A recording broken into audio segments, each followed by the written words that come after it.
आज हम एक टीवी को चेक किए थे कुछ दिन पहले, तो वही विजिट करने जा रहे हैं फिर।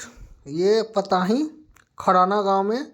और इस टीवी में एक नए टाइप का प्रॉब्लम है जो ब्लैक एंड वाइट हो जा रहा है। तो इसको कुछ देर चलेगा तो ये पिक्चर सही रहेगा, और 10-15 मिनट चलने के बाद ये ब्लैक एंड वाइट और लाइनिंग आ जा रहा है। इससे लग रहा है से इसमें प्रॉब्लम बिना खोले हुए पता चल रहा था इसका पैनल का प्रॉब्लम है, मगर जब इसको खोल कर हम चेक किए, यह न्यू मॉडल है, 2024 का लॉन्चिंग है और ये लेटेस्ट मॉडल है। और इस सेट में प्रॉब्लम आया था मदरबोर्ड से जो 12 वोल्ट पैनल के लिए जो सप्लाई जाता है, वो सप्लाई में प्रॉब्लम था जो उस दिन हम रिकॉर्ड नहीं किए। तो इसका जो 12 वोल्ट का सप्लाई है, LVDS पे जो 12 वोल्ट जाता है, जो मॉसफेट लगा रहता है, वो स्विचिंग सही से नहीं कर रहा था। वहाँ पे जो मॉसफेट के पास सप्लाई आ रहा था, लेकिन ये आउटपुट नहीं कर रहा था प्रॉपर। वहाँ पे 1.5 या 1-2 वोल्ट के करीब में आने लग रहा था कुछ देर चलने के बाद। जब इस सेट को हम बहुत ही गौर से बारीकी से चेक किए तो इसमें हमें थोड़ा सा नमी जैसा लगा, मगर हम इसका पिक्चर वगैरह सारा कुछ कलेक्ट करके कंपनी को भेजे, उसको नहीं दिखा। तो ये बोर्ड QC रिजेक्शन में गया नहीं। हालांकि ये जब तक कंपनी को लिक्विड डैमेज दिखेगा, जंग लगा हुआ दिख जाएगा, अगर ये कनेक्टर किसी भी कनेक्टर पर अगर जंग लगा रहता या बोर्ड के नीचे जंग रहता तो यह QC रिजेक्शन में चला जाता। तो हमारे पास नया बोर्ड आया है और ये बोर्ड हम अभी न्यू बोर्ड असेंबल करके इसको लगाएंगे तो ये सेट प्रॉपर चलने लगेगा। ये सेट चल रहा था। पैनल ये HD पैनल है, HD टीवी है और ये लेटेस्ट मॉडल है।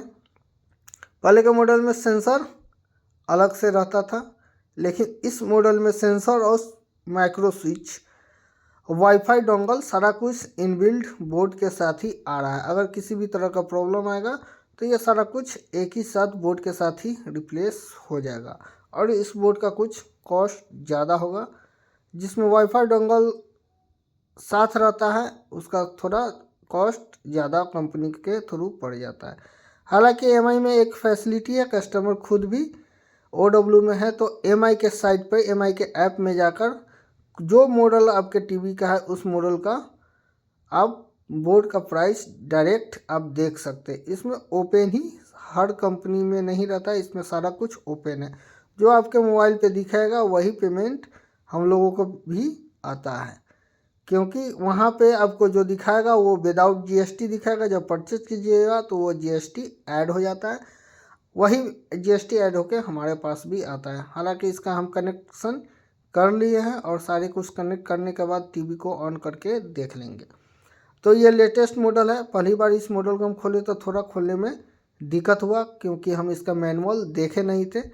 कितना सेट खोलते हैं तो मैनुअल देखने का ज़रूरत नहीं पड़ता है, एक बार देखने के बाद आइडिया लग जाता है कहाँ से किस मॉडल को किस जगह से खोलना है। तो हमें लगा से हम बैकलाइट का कनेक्शन शायद नहीं किए हैं और वाईफाई डोंगल का, तो एक बार कवर लगाते समय फिर हम देख लिए तो यहाँ पे वाईफाई डोंगल का जो ब्लूटूथ का कनेक्शन है वो हम नहीं किए थे।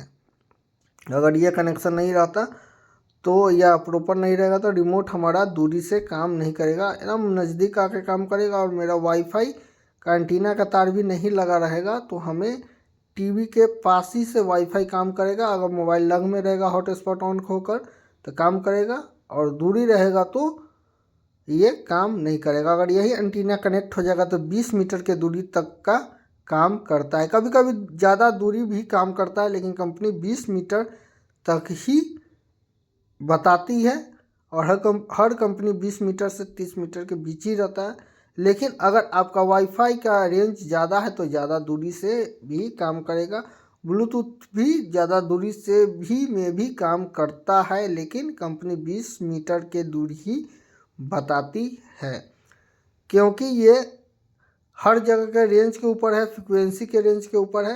अगर कहीं जगह पे ज़्यादा फ्रिक्वेंसी ज़्यादा ब्लूटूथ इनेबल रहेगा तो हो सकता है रेंज में कुछ दिक्कत हो, इसीलिए ये सब गाइडलाइन दिया रहता है।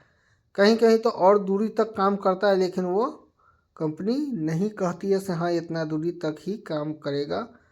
और ये सब कंपनी का अपना अपना डाटा रहता है। लगभग में हम लोग सारे कंपनी का देखते हैं, बजाज के थ्रू और वन असिस्ट के कंप्लेन के थ्रू, तो सभी का यही रेंज रहता है, लगभग में सारा सेम ही रहता है। तो इस टीवी को हम अभी पावर दिए हैं और ऑन करके देख लेंगे टीवी को कस उस लिए।